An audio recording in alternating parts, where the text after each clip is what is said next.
Hi friends, welcome to Maira Paravasam part 30. ఇప్పటికే చాలా late అయింది, సీ యూ సూన్, మళ్ళీ కలుద్దాం అన్నాడు శౌర్య. అదేంటి అంత తొందరగా వెళ్ళిపోతున్నారు, ఇంకా పార్టీ పూర్తి కాలేదు కదా అన్నాడు సౌభాగ్య ఎండి. అర్జెంట్ వర్క్ ఉంది ప్లీజ్ అని అందరికీ బాయ్ చెప్పేసి శౌర్య వచ్చేసరికి యశస్వి అక్కడెక్కడా కనపడలేదు. కొంపదీసి నా మీద కోపం వచ్చి వెళ్ళిపోయిందా అనుకొని కాసేపు వెయిట్ చేశాడు. అయినా ఎక్కడా కనిపించక అటుగా వస్తున్న ఒక స్టీవార్డ్ని ఆపి, నాతో పాటు వచ్చిన నా పిఏని ఎక్కడైనా చూసావా నువ్వు అని అడిగాడు. అదిగో సార్, ఆ రూమ్లోకి వెళ్ళారు మేడం అన్నాడు వాడు. ఇంకా నయం వెళ్ళిపోలేదు నేను అనుకొని, ఒకవేళ వాష్రూమ్ అవసరమై వెళ్ళిందేమోనని శౌర్య ఆ రూమ్ దగ్గరికి వెళ్ళేసరికే డోర్ తీయాలని యశస్వి దబదబా బాదుతూ ఎవరైనా ఉన్నారా అని అరవడంతో లోపల విన్న వెధవలిద్దరూ యశస్వి నోరు నొక్కేసి వెనక్కి లాక్కొని వచ్చేశారు. యశస్వి గింజుకుంటూ వాళ్ళిద్దరినీ తోసేస్తూ శక్తి మేర వాళ్లతో పోరాడాలని ట్రై చేస్తోంది. తలుపు దబదబా బాదుతున్న చప్పుడు విని అక్కడికి వచ్చిన శౌర్య, ఇదేంటి యశస్వి ఇందులో ఉందని చెప్పాడు, లోపల నుంచి ఎవరో డోర్ కొడుతున్నట్టు అనిపించింది, అంతలోనే ఆగిపోయింది. తలుపు తీయాలని ట్రై చేశాడు శౌర్య. అరే తెరుచుకోవడం లేదు, ఎవరో కొట్టినట్టు అనిపించింది కదా, బయట నుంచి ఎవరైనా లాక్ చేశారా అని బయట నుంచి డోర్ కొడుతూ హలో ఎవరైనా ఉన్నారా లోపల అని అడిగాడు. వాళ్ళిద్దరూ యశస్వి నోరు మూసేయటంతో ఏ చప్పుడూ లేదు. శౌర్య కంఠాన్ని పోల్చుకున్న యశస్వి వాళ్ళిద్దరి నుంచి తప్పించుకోవాలని తీవ్ర ప్రయత్నం చేస్తూ తన నోటికి అడ్డుగా ఉన్నవాడి చేతిని గట్టిగా కొరికేసింది. వాడు అబ్బా అని యశస్వి నోటి మీద నుంచి చేతిని తీసేశాడు. మరుక్షణం శౌర్య నేను ఇక్కడే ఉన్నాను అని గట్టిగా అరిచి వాళ్ళిద్దరి నుంచి విడిపించుకొని పక్కనే ఉన్న బెడ్ ల్యాంప్తో ఒకటి తల మీద గట్టిగా బాధేసింది. అది సిరమిక్ బెడ్ ల్యాంప్ కావటంతో వాడి బుర్ర పగిలి రక్తం రావడం మొదలై చచ్చాన్రా దేవుడా అంటూ వాడు తల పట్టుకొని కింద కూలబడ్డాడు. ఈలోగా రెండోవాడు తేరుకొని యశస్వి చీరకొంగు పట్టుకొని ఒక్కలాగు లాగాడు. ముందుకు తూలి యశస్వి చీరని తన వైపు లాక్కునే ప్రయత్నంలో చేతిలో బెడ్ ల్యాంప్ ఎగిరి దూరం పడింది. ఏంటే సైలెంట్గా పని కానిచ్చేద్దామంటే నకరాలు చేస్తున్నావు అని యశస్వి చెంప మీద వాడు ఒక్కటిచ్చాడు. ఏదో జరుగుతుంది అనే అనుమానం వచ్చి పీప్ హోల్లో నుంచి లోపలికి చూసిన శౌర్యకి ఎదురుగా వాడితో పెనుగులాడుతున్న యశస్వి కనిపించింది. అప్పుడే యశస్వి పిలుపు వినిపించడం రెండూ ఒకేసారి జరిగాయి. పట్టరాని కోపంతో తలుపుని ఒక్క తన్ను తన్నాడు తన బలమంతా ఉపయోగించి. వెంటనే ధన్నమని ఓపెన్ అయిన తలుపు ఎదురుగా 6 అడుగుల ఎత్తుతో కాలరుద్రుడిలా ఉన్న శౌర్యను చూసేసరికి వాడికి పై ప్రాణాలు పైనే పోయాయి. యశస్వి నోటి నుంచి చిన్నగా కారుతున్న రక్తం, బుగ్గల మీద కొట్టినట్టున్న వేళ్ల గుర్తులు చూసేసరికి శౌర్యలో సింహం జూలు విదిల్చుకొని నిద్రలేచింది. క్షణంలో కొండంత బలం వచ్చింది శౌర్యని చూసిన యశస్వికి. ఒక్క అడుగులో వాళ్ల ముందుకు వెళ్ళి వాళ్ళిద్దరి మధ్య ఉన్న యశస్విని తన వైపు లాక్కొని ఒంటి చేత్తోనే వాళ్ళిద్దరినీ తిరిగి లేవకుండా తుక్కు కింద కొట్టి పడేశాడు. అసలే యశస్వి తల మీద కొట్టిన దెబ్బతో బాధపడుతున్నవాడు మొత్తుకుంటున్నా వినలేదు శౌర్య. శౌర్య కోపం చూస్తున్న యశస్వికి వాళ్ళిద్దరూ చచ్చిపోతారేమోనని భయం వేసి, ఇక ఈ గొడవ బయటికి తెలిస్తే చాలా చిరాకుగా ఉంటుందని, ప్లీజ్ శౌర్య వదిలే వాళ్ళిద్దరినీ అని బలవంతంగా చేతులు పట్టుకొని వెనక్కి లాగింది. ఎంత ధైర్యంరా మీకు, ఎంత ధైర్యం ఉంటే నాది అనుకున్న మనిషి మీద చేయి వేస్తారు, చెప్తా మీకు ఇలా కాదు అని వెంటనే తన ఫ్రెండ్ అజిత్కి కాల్ చేశాడు. శౌర్య కాల్ని లిఫ్ట్ చేసిన అజిత్ చెప్పరా అన్నాడు. ఒరే నువ్వేం చేస్తావో నాకు తెలియదు అంటూ జరిగినదంతా చెప్పి 10 నిమిషాల్లో ఇక్కడ ఉండాలి నువ్వు అన్నాడు శౌర్య ఆర్డర్ వేస్తున్నట్టు. ఇక్కడ నుంచి వెళ్ళిపోదాం పద, ఈ విషయం నలుగురికి తెలిస్తే బాగుండదు అంది యశస్వి. ఎవరికి బాగుండదు, మనకా ఆ సౌభాగ్యవాడికా? ఇలాంటి వెధవల్ని వదిలేయమంటావా చెప్పు, వీళ్ళకి బుద్ధి రానక్కర్లేదా అని యశస్వి వైపు కోపంగా చూశాడు. జుట్టు చెదిరిపోయి పైట జారిపోయి ఏడుస్తూ బుగ్గల మీద చారికలతో క్షణక్రితం వరకు ఎంతో అందంగా కనిపించిన యశస్వి అలా దిగాలుగా కనిపించేసరికి కోపం ఆపుకోలేక వాళ్ళిద్దరినీ మరో 4 ఉతికాడు. శౌర్యలో కోపానికి కాసింత బెదిరింది యశస్వి. ఇక చాలు శౌర్య ప్లీజ్ ఆపే అని మళ్ళీ వెనక్కి లాగింది. బాబు ఏడుస్తున్నాడేమో, వెళ్ళిపోదాం శౌర్య అని యశస్వి అంటుంటే, రాను రాను అంటున్నా నేనే బలవంతంగా నిన్ను లాక్కొని వచ్చాను కదూ అని యశస్వి బుగ్గ మీద చేయి వేసి అక్కడే ఉన్న కౌచ్లో కూర్చోబెట్టాడు. ఆగమేఘాల మీద శౌర్య ఫోన్ అందుకొని అక్కడికి చేరుకున్న అజిత్ని తనెక్కడ ఉన్నాడో చెప్పి అటువైపు రమ్మని అన్నాడు శౌర్య.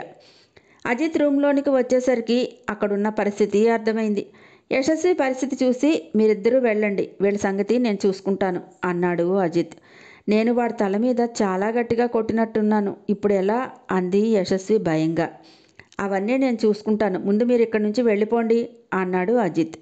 వచ్చినప్పుడు హుషారుగా వచ్చిన ఇద్దరు ఇప్పుడు ఎలా అయినా ఇక్కడి నుంచి తొందరగా వెళ్ళిపోవాలి అనే ఉద్దేశంతో చకచకా తన కారు దగ్గరికి వెళ్ళిపోయి యశస్విని ప్యాసింజర్ సీట్లో కూర్చోబెట్టి కారులో ఉన్న మెడికల్ కిట్ తీశాడు శౌర్య.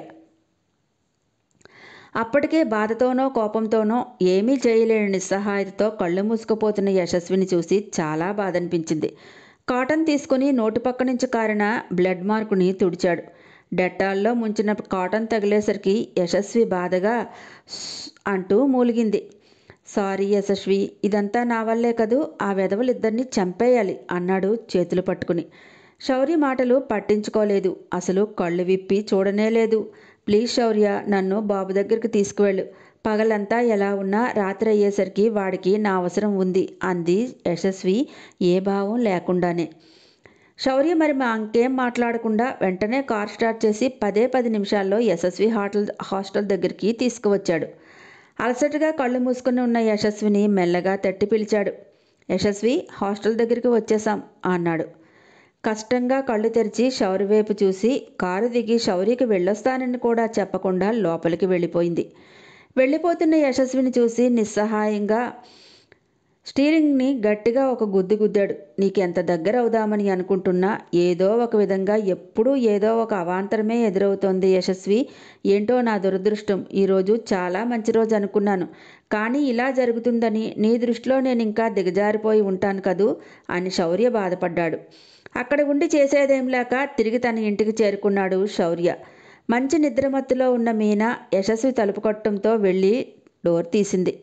యశస్వి సరిగ్గా చూడకుండానే ఆవలింతలు తీస్తూ, వాడు హాయిగా బజ్జున్నాడే, నువ్వు కూడా ఫ్రెష్ అయ్యి పడుకో, చాలా టైం అయింది అని తన బెడ్ మీదకి చేరిపోయింది. యశస్వి డ్రెస్ చేంజ్ చేసుకుని వాష్రూమ్లోకి వెళ్ళి తన మొహాన్ని అద్దంలో చూసుకొని, ఏ రోజు నేను ఆనందంగా ఉండలేను, నా బ్రతికే ఇలా తయారైంది అని విరక్తిగా నవ్వుకుంది. వచ్చి బాబు పక్కన పడుకుంది. వాడిని చూస్తుంటే ఎందుకో మనసులో ఏడుపు ఆగలేదు. బయటికి వినపడితే మీనా ఏం జరిగిందని అడుగుతుందని మౌనంగా బాబుని గుండెల్లో పొదువుకొని చాలాసేపు ఏడ్చింది. అమ్మ స్పర్శని గుర్తుపట్టాడేమో సాత్విక్ మరింతగా గుండెల్లోకి జరిగి సర్దుకున్నాడు. మర్నాడు ఉదయం మీనా నిద్రలేచేసరికి యశస్వి జ్వరంతో మూలుగుతోంది. కంగారుగా దగ్గరికి వచ్చి ఒంటి మీద చేయి వేసి, ఏం జరిగిందే, ఇంత జ్వరం ఏంటి అని అడిగింది. మీనా, ఈరోజు నేను ఆఫీస్కి రాలేను, నువ్వు వెళ్ళిపో అంది యశస్వి కళ్ళు తెరవకుండానే. సరే, బాబుని డే కేర్లో వదిలేయినా మరి అని అడిగింది. వద్దు, నేను ఇక్కడే ఉంటానుగా, చూసుకుంటాలే, నువ్వు వెళ్ళు, నా గురించి అడిగితే ఏం చెప్పకు అంది యశస్వి. సరే, జాగ్రత్త, ఇదిగో టాబ్లెట్స్ ఉంటాయి కదా, చూసి వేసుకో అని వేడి నీళ్లు తెచ్చి ఆయా దగ్గరికి వెళ్ళి వేడి నీళ్లు తెచ్చి యశస్వి దగ్గరలో పెట్టి, వెళ్ళొస్తాను, బాబు ఏమైనా అల్లరి చేస్తే వెంటనే నాకు ఫోన్ చేయి అంది. నేను చూసుకోగలను మీనా, పర్వాలేదులే, నువ్వు వెళ్ళు అంది యశస్వి. టేక్ కేర్, బాయ్రా బుజ్జి కన్నా అని సాత్విక్కి కిస్ ఇచ్చి మీనా ఆఫీస్కి వచ్చేసింది. శౌర్య వచ్చిన దగ్గర నుంచి విపరీతమైన ఆలోచనలతో బాగా స్ట్రెస్గా ఫీల్ అయింది యశస్వి. దానికి తోడు మీనా యాడ్ ఫిల్మ్ వర్క్ కూడా తన మీదే పడటంతో ఆ టీం కోసం చాలా ఆలోచించి చాలా కష్టపడి వర్క్ చేసింది. గతాన్ని తలుచుకోవడం వల్ల మరింత స్ట్రెస్ ఫీల్ అయ్యి శౌర్య తన పక్కనే ఉన్నప్పుడల్లా కోపంతో ఏం చేసేస్తానో అనే టెన్షన్. రాత్రి అనుకోకుండా జరిగిన ఆ సంఘటన బాగా యశస్వి మనసుని కలచివేసింది. తెల్లవారేసరికి ఫీవర్గా ఉండటంతో ఆఫీస్కి రాలేక హాస్టల్లోనే ఉండిపోయింది. బాబుని కూడా డే కేర్కి పంపలేదు. యశస్వి ఆఫీస్కి వస్తే తను బయటికి వెళ్ళి బాబుని చూసుకుందామని ఎదురు చూస్తున్నాడు శౌర్య. సాత్వికని చూడాలని మనసంతా లాగేస్తోంది. గడిచిన 2 రోజులుగా ఆఫీస్ వర్క్లో పడి బాబుని చూసుకోవటం వీలుకాక యశస్వి కోసం ఈగర్గా వెయిట్ చేస్తున్నాడు. యశస్వి ఆఫీస్కి రాలేదన్న సంగతి ఇంకా శౌర్యకి తెలియలేదు. అటెండర్ని పిలిచి అర్జెంటుగా యశస్వి గారిని రమ్మను అని చెప్పాడు. బాగా అలవాటైపోయావురా కన్నా అని వాడి ముద్దు మొహాన్ని తలుచుకొని నిన్ను చూడాలనిపిస్తోంది ఎలా అనుకున్నాడు సాత్విక్ గురించి. రోజు ఏదైనా అర్జెంట్ వర్క్ ఉన్నప్పుడు తొందరగా ఆఫీస్కి వెళ్లే శౌర్య యశస్వి డే కేర్ సెంటర్లో బాబుని వదిలేసిన తర్వాత యశస్వి ఆఫీస్కి వచ్చిన తర్వాత వెళ్ళి బాబుతో కాసేపు ఆడుకోవటం అలవాటు చేసుకున్నాడు. అలాగే ఈరోజు కూడా డే కేర్ సెంటర్కి వెళ్ళేసరికి బాబుని ఇవాళ మేడం తీసుకురాలేదు సార్ అని చెప్పింది ఆయా. కొంపదీసి నా మీద అనుమానం రాలేదు కదా యశస్వికి? వేరే దగ్గర ఎక్కడైనా జాయిన్ చేసేసిందా బాబుని? అయ్యో ఇప్పుడు ఎలా తెలుసుకోవడం అని గబగబా మళ్ళీ ఆఫీస్కి చేరుకున్నాడు. యశస్వి మేడం రాలేదట సార్ అన్నాడు అటెండర్ వచ్చి. రాలేదా? ఎందుకని అని అనుకొని మీనాని నా క్యాబిన్కి పంపమని అశోక్కి చెప్పాడు. మే ఐ కమిన్ సార్ అని లోపలికి వచ్చిన మీనాని చూసి డైరెక్ట్గానే అడిగేశాడు. బాబుని డే కేర్ సెంటర్లో విడిచిపెట్టలేదా? లేదంటే వేరే ఎక్కడైనా జాయిన్ చేశారా అని అన్నాడు శౌర్య. ఇదేంటి, ఈయనకి డే కేర్ సెంటర్ కూడా తెలుసా? అంటే వెళుతున్నాడా డే కేర్ సెంటర్కి? బాబుని చూస్తున్నాడా అని మనసులోనే అనుకొని, లేదు సార్, ఈరోజు యశస్వికి హెల్త్ బాగాలేదు కదా, అందుకే బాబుని కూడా తనతోనే ఉంచుకుంది అంది. వాట్, ఫీవరా యశస్వికి అన్నాడు లేచి నిలబడి. నార్మల్ ఫీవరేనా అని అడిగాడు. ఏంటి ఫీవర్గా ఇంతగా ఉలిక్కి పడుతున్నాడు అని. హా సార్ అంది. ఇంకేం అడగలేక ఊరుకున్నాడు Shaurya. If you don't mind Meena, మీ ఫోన్ నెంబర్ ఒకసారి ఇవ్వండి, ఈవినింగు కాల్ చేస్తాను. యశస్వి బాబు ఎలా ఉన్నారో చెప్తారా అని అడిగాడు. బాస్ కాబట్టి కాదనలేక ఓకే సార్ అని తన ఫోన్ నెంబర్ ఇచ్చింది. హాస్టల్లో పిల్లాడిని పెట్టుకొని ఫీవర్తో ఎంత ఇబ్బంది పడుతోందో యశస్వి అనుకున్నాడు. రాగాకి కొంచెం ఒంట్లో బాగాలేకపోతే అమ్మ చేసే హడావిడి, తను చేసే గారం, ట్యాబ్లెట్లు వేసుకోనని రాగా ఎంతగా మారాం చేసేదో అన్నీ గుర్తుకొచ్చాయి. తన వల్లే, కేవలం తాను చేసిన పని వల్లే యశస్వి అందరికీ దూరం అయిపోయింది. నా మీద ఆ మాత్రం కోపం ఉండటం సహజమే కదా అనుకున్నాడు. యశస్విని ఒకసారి చూసి వస్తే బాగుండునని అనిపించింది.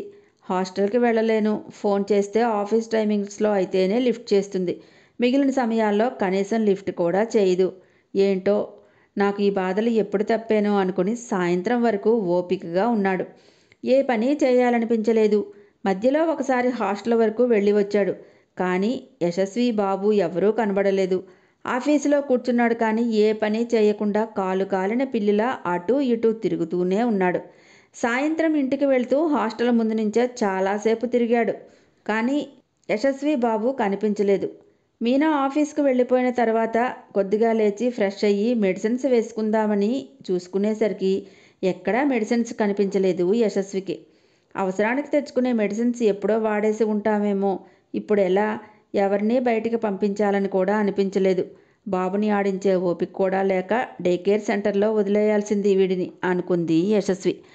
హాయ్ ఫ్రెండ్స్, నా ఛానల్ నచ్చితే కనుక లైక్ చేయటం, షేర్ చేయటం, సబ్స్క్రైబ్ చేసుకోవటం మర్చిపోకండి. పక్కనే ఉన్న బెల్ ఐకాన్ని ప్రెస్ చేయండి. నెక్స్ట్ అప్డేట్ కోసం వెయిట్ చేస్తూ ఉండండి.